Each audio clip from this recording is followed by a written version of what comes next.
نحمده ونصلي على رسوله الكريم أما بعد فقد قال الله تبارك وتعالى في القرآن العزيز والفرقان الحميد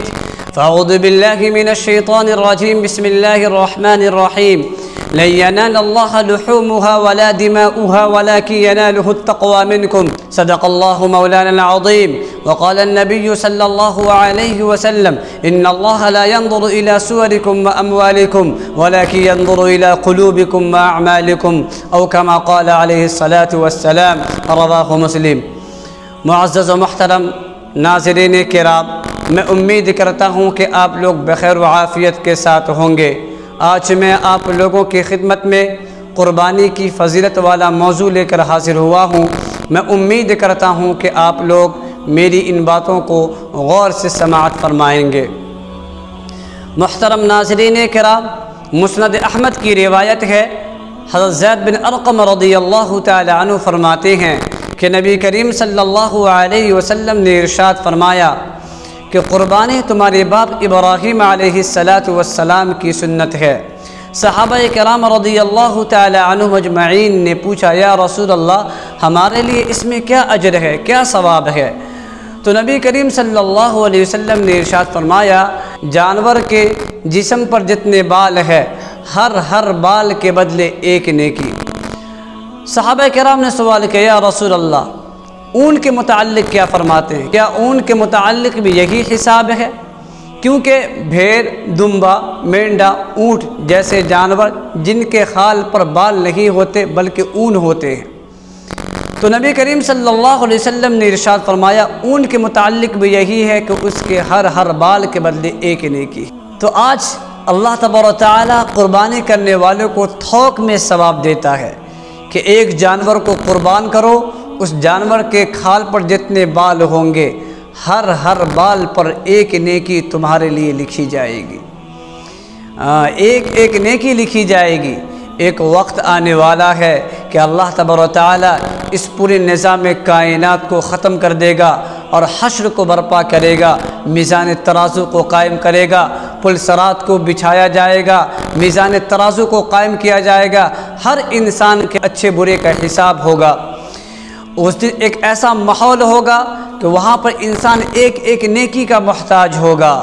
ہر انسان ایک دوسرے سے منہ چرائے گا۔ فلا انساب بینہم یومئذ یتساءلون، اس دن سارے رشتہ داریاں ختم ہو جائیں گی، بیوی ساتھ دینے سے انکار کر دے گی، بیٹی ساتھ دینے سے انکار کر دے گی، بیٹا ساتھ دینے سے انکار کر دے گا، بھائی ساتھ دینے سے انکار کر دے گا، دوست اور احباب ساتھ دینے سے انکار کر دیں گے، کوئی کسی کا پرسن حال نہیں ہوگا، کوئی کسی کا سہارا نہیں بنے گا۔ اس دن اگر شوہر بیوی سے ایک نیکی مانگے گا تو وہ انکار کر دے گی، بیٹی سے مانگے گا بیٹی بھی انکار کر دے گی، بیٹا سے مانگے گا بیٹا بھی انکار کر دے گا، بھائی سے مانگے گا بھائی بھی انکار کر دے گا۔ قرآن کے اندر خود ہی اللہ فرماتا ہے، یوم یفر المرء من اخیہ وامہ وابیہ وصاحبتہ وبنیہ۔ اس آیت میں اللہ تبارک و تعالیٰ اسی مضمون کا اور اسی ماحول کا نقشہ کھینچا ہے کہ اس دن ہر شخص ایک دوسرے سے منہ چرائے گا، بیوی شوہر کو دیکھ کر بھاگے گی، شوہر بیوی کو دیکھ کر بھاگے گا، بیٹا باپ کو دیکھ کر بھاگے گا، باپ بیٹا کو دیکھ کر بھاگے گا،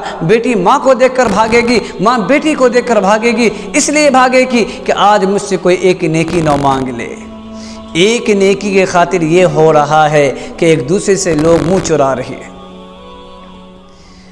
اس دن جب سارے رشتہ دار ساتھ دینے سے انکار کر دیں گے، اللہ تبارک و تعالیٰ کی طرف سے ایک آواز آئے گی، اے میرے بندو، تمہیں گھبرانے کی کوئی ضرورت نہیں ہے، آج تیرے بیوی نے ساتھ نہیں دیا، تیرے بچوں نے ساتھ نہیں دیا، تیرے بھائیوں نے ساتھ نہیں دیا، تیرے دوست احباب نے ساتھ نہیں دیا، ہاں تم نے میرے نام پر قربانی کیا تھا، اب میں نے تمہارے اس قربانی کو تیرے نامہ اعمال میں اس کے ثواب کو میں نے جمع کر دیا تھا، جاؤ لے جاؤ میزان ترازو پہ تلوا لو، آج تمہارے نیکی کا پلڑا بھاری ہو جائے گا۔ ایک حدیث میں نبی نے ارشاد فرمایا، قربانی تمہارے لیے آخرت کا ذخیرہ ہے، کہ انسان جب اللہ کے نام پر جانور کو قربان کرتا ہے تو اللہ تبارک و تعالیٰ جو بھی نیکیاں ان کو دینے والے ہوتے ہیں، سارے نیکیوں کو ان کے نام اعمال میں اللہ تبارک و تعالیٰ فکس ڈپوزٹ کر دیتا ہے۔ جب ایک دن آئے گا جس دن انسان ایک نیکی کا محتاج ہوگا، اس دن اللہ تبارک و تعالیٰ اس شخص کو نیکی تھوک میں عطا فرمائے گا۔ قربانی کے دن میں جتنے بھی نیک اعمال کیے جاتے ہیں ان تمام نیک اعمال میں سے اللہ تبارک و تعالیٰ کے نزدیک سب سے زیادہ پسندیدہ عمل کیا ہے؟ تہجد نہیں، قرآن کی تلاوت نہیں، درس و تدریس نہیں، دعوت التبلیغ نہیں، امر بالمعروف نہیں، نہی عن المنکر نہیں، صدقہ و خیرات نہیں، ریاضت و مجاہدات نہیں، ذکر و فکر نہیں، پھر کیا ہے؟ پھر کیا ہے؟ ہمارے نبی نے ارشاد فرمایا قربانی کے دن اللہ تبارک و تعالیٰ کے نزدیک سب سے زیادہ پسندیدہ عمل من احراق الدم، خون بہانا ہے، اللہ کے نام پر جانوروں کو قربان کرنا ہے۔ تمہاری یہ قربانی کل قیامت کے دن اپنے سینگوں اور بالوں اور کھروں کے ساتھ آئے گی۔ پھر ہمارے نبی نے ارشاد فرمایا وَإِنَّ الدَّمَ لَيَقَعُ مِنَ اللَّهِ بِمَكَانٍ قَبْلَ أَن يَقَعَ مِنَ الْأَرْضِ، تمہارے جانور کا خون کا قطرہ زمین پر گرنے سے پہلے ہی اللہ تبارک و تعالیٰ کے رضا اور مقبولیت کے مقام پر پہنچ جاتی ہے، یعنی زمین پر گرنے سے پہلے ہی اللہ تبارک و تعالیٰ بندوں کو ثواب عطا فرما دیتا ہے، اس کے نامہ اعمال میں اللہ تبارک و تعالیٰ ثواب کو جمع کر دیتا ہے۔ پھر ہمارے نبی نے فرمایا فَطِيبُوا بِهَا نَفْسًا، خوش دلی کے ساتھ، بشاشت قلب کے ساتھ، پوری خوشی کے ساتھ قربانی کرو، تنگ دلی کے ساتھ نہیں، بوجھ سمجھ کر نہیں، بلکہ بشاشت قلب کے ساتھ قربانی کرو۔ تو اللہ نے جسے مال دیا ہے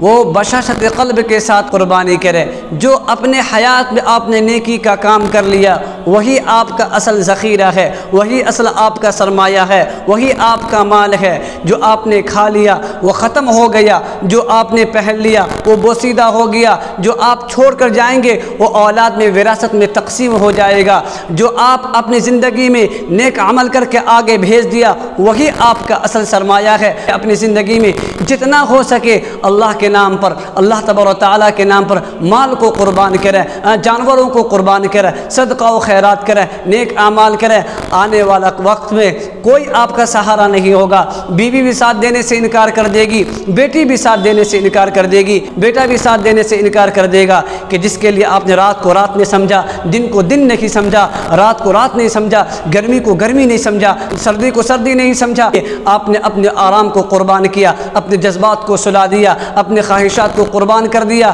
کل وہی اولاد، وہی بیوی، وہی بیٹی آپ کو ایک نیکی دینے سے انکار کر دیں گے۔ اس لیے اپنے حیات میں جتنا ہو سکے اللہ کے نام پر جانوروں کو قربان کرے، مال کو قربان کرے، جذبات کو قربان کرے، اس کے بدلے اللہ تبارک و تعالیٰ آخرت میں آپ کو بہت بڑے انعام سے سرفراز فرمائے گا۔ اللہ تبارک و تعالیٰ ہم سب کو کہنے سننے سے زیادہ عمل کرنے کی توفیق عطا فرمائے۔